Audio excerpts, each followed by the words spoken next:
शक्तिशाली बादशाह था। उसने भारत के एक बहुत बड़े हिस्से पर नियंत्रण स्थापित कर लिया था।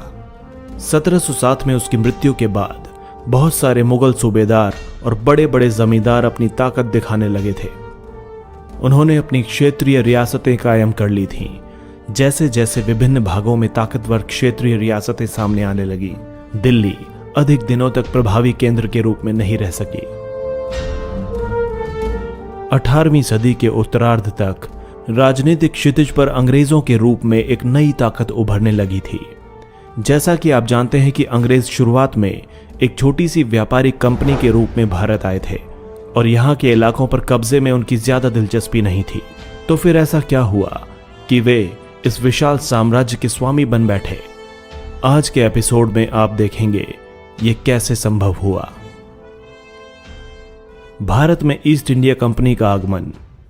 सन 1600 में ईस्ट इंडिया कंपनी ने इंग्लैंड की महारानी एलिजाबेथ प्रथम से चार्टर अर्थात इजाजतनामा हासिल कर लिया, जिससे कंपनी को पूर्वी देशों में व्यापार करने का एक अधिकार मिल गया। इस इजाजतनामे का मतलब यह था कि इंग्लैंड की कोई और व्यापारिक कंपनी इस इलाके में ईस्ट इंडिया कंपनी से होड़ नहीं कर सकती। इस चार्टर के सहारे कंपनी समुद्र पार जाकर नए इलाकों को खंगाल सकती थी। वहां से सस्ती कीमत पर चीजें खरीदकर उन्हें यूरोप में ऊंची कीमत पर बेच सकती थी। कंपनी को दूसरी अंग्रेज व्यापारिक कंपनियों से प्रतिस्पर्धा का भी कोई भय नहीं था। उस जमाने में वाणिज्यिक कंपनियां मोटे तौर पर प्रतिस्पर्धा से बचकर ही मुनाफा कमा सकती थी। अगर कोई प्रतिस्पर्धी ना हो तभी वे सस्ती चीजें खरीदकर उन्हें ज्यादा कीमत पर बेच सकती थीं। लेकिन ये शाही दस्तावेज दूसरी यूरोपीय ताकतों को पूरब के बाजारों में आने से नहीं रोक सकता था।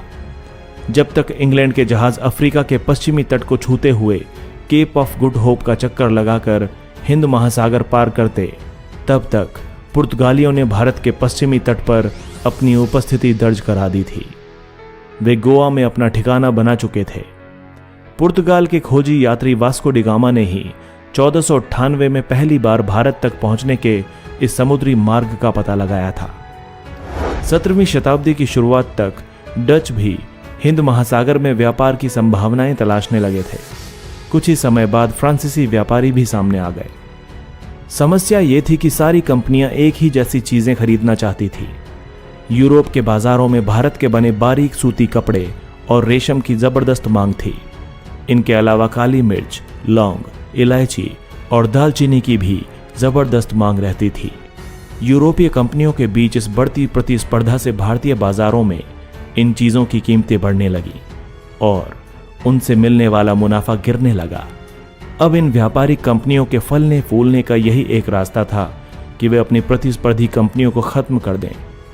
लिहाजा बाजारों पर कब्जे की इस होड़ ने व्यापारिक कंपनियों के बीच लड़ाइयों की शुरुआत कर दी। 17वीं और 18वीं सदी में जब भी मौका मिलता, कोई एक कंपनी किसी दूसरी कंपनी के जहाज को डुबो देती, रास्ते में रुकावटें खड़ी कर देती और माल से लदे जहाजों को आगे बढ़ने से रोक देती। यह व्यापार हथियारों की मदद से चल रहा था और व्यापारिक चौकियों को किलेबंदी के जरिए सुरक्षित रखा जाता था। अपनी बस्तियों को किलेबंद करने और व्यापार में मुनाफा कमाने की इन कोशिशों के कारण स्थानीय शासकों से भी टकराव होने लगे। इस प्रकार व्यापार और राजनीति को एक दूसरे से अलग रखना कंपनी के लिए मुश्किल होता जा रहा था। ईस्ट इंडिया कंपनी की बंगाल में शुरुआत। पहली इंग्लिश फैक्ट्री 1651 में हुगली नदी के किनारे शुरू हुई थी। कंपनी के व्यापारी यहीं से अपना काम चलाते थे। इन व्यापारियों को उस जमाने में फैक्टर कहा जाता था। इस फैक्ट्री में वेयर हाउस था जहां निर्यात होने वाली चीजों को जमा किया जाता था। यहीं पर उसके दफ्तर थे जिसमें कंपनी के अफसर बैठते थे। जैसे जैसे व्यापार फैला, कंपनी ने सौदागरों और व्यापारियों को फैक्ट्री के आसपास आकर बसने के लिए प्रेरित किया। 1696 तक कंपनी ने इस आबादी के चारों तरफ एक किला बनाना शुरू कर दिया था। 2 साल बाद उसने मुगल अफसरों को रिश्वत देकर 3 गांवों की जमींदारी भी खरीद ली। इनमें से एक गांव काली काता था जो बाद में कलकत्ता बना। वर्तमान में इसे कोलकाता कहा जाता है। कंपनी ने मुगल सम्राट औरंगजेब को इस बात के लिए भी तैयार कर लिया कि वो कंपनी को बिना शुल्क चुकाए व्यापार करने का फरमान जारी कर दे। कंपनी ज्यादा से ज्यादा रियायतें हासिल करने और पहले से मौजूद अधिकारों का ज्यादा से ज्यादा फायदा उठाने में लगी हुई थी। उदाहरण के लिए औरंगजेब के फरमान से केवल कंपनी को ही शुल्क मुक्त व्यापार का अधिकार मिला था।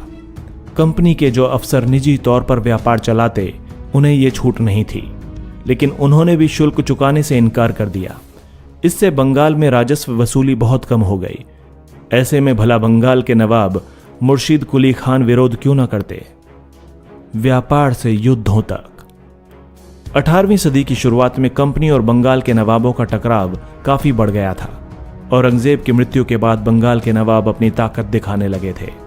उस समय दूसरी क्षेत्रीय ताकतों की स्थिति भी ऐसी ही थी। मुर्शिद कुली खान के बाद अली वर्दी खान और उसके बाद सिराजुद्दौला बंगाल के नवाब बने। ये सभी शक्तिशाली शासक थे। उन्होंने कंपनी को रियायतें देने से मना कर दिया, व्यापार का अधिकार देने के बदले कंपनी से नजराने मांगे, उसे सिक्के ढालने का अधिकार नहीं दिया और उसकी किलेबंदी को बढ़ाने से रोक दिया। कंपनी पर धोखाधड़ी का आरोप लगाते हुए उन्होंने दलील दी कि उसकी वजह से बंगाल सरकार की राजस्व वसूली कम होती जा रही है और नवाबों की ताकत कमजोर पड़ रही है। कंपनी टैक्स चुकाने को तैयार नहीं थी। उसके अफसरों ने अपमानजनक चिट्ठियां लिखीं और नवाबों व उनके अधिकारियों को अपमानित करने का प्रयास किया। कंपनी का कहना था कि स्थानीय अधिकारियों की बेतुकी मांगों से कंपनी का व्यापार तबाह हो रहा है। व्यापार तभी फल फूल सकता है जब सरकार शुल्क हटा ले। कंपनी को इस बात का भी यकीन था कि अपना व्यापार फैलाने के लिए उसे अपनी आबादी बढ़ानी होगी, गांव खरीदने होंगे और किलों का पुनर्निर्माण करना होगा। ये टकराव दिनों दिन गंभीर होते गए और अंततः इन टकरावों का